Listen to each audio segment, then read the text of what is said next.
আজকে কি কি রান্না করছি তোমাদেরকে দেখাই। অল্প একটু মোচা কুচিয়ে ভাপাতে দিয়েছি, একটু বড়া করব। কুচিয়ে বড়াটার বাবা বেশি ভালোবাসে।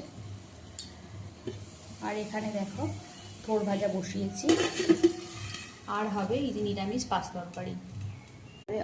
এখানে হবে আবার মাছের মাথা দিয়ে একটু টমেটো পেঁয়াজ টিয়াজ দিয়ে মাখা মাখা করে ঝাল মতো করে দেবো।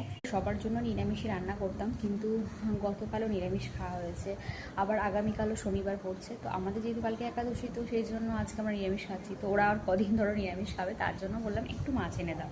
তো বাবু বললো বাবা মাছ আনতে হবে না, মাছের মাথা খাবো, সেই কারণেই আর কি নিয়ে এসছে। তো এই আর কি আমাদেরগুলো আগে রান্না করে নেবো। আর ওদিকে মাছটা একটু ভাজা করে রেখেছি আলাদা কড়াইতে, তো তারপরে তখন করে নেবো।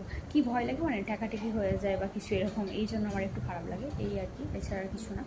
আর এই দেখো বাবা একটা বড় সাইজের আনারস সকালে নিয়ে এসেছিলো। আনারসটা বেশ ভালো মিষ্টিও ছিল, কিন্তু বেশি পেকে গেলে যেমন হয় না, ঠিক তেমনই।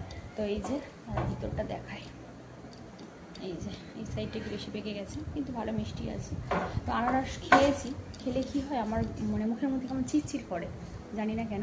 তো এক সেলাটা কেটেছি, প্রথমে কেটে একটু ঠাকুরকে পুজো দিয়েছিলাম, তারপর বাবা মা আমি খেয়েছি, আর বাবু আর ওর বাকি আসলে ওটাও কেটে দেবো। তো চলো রান্নাবান্না কমপ্লিট করে নিই।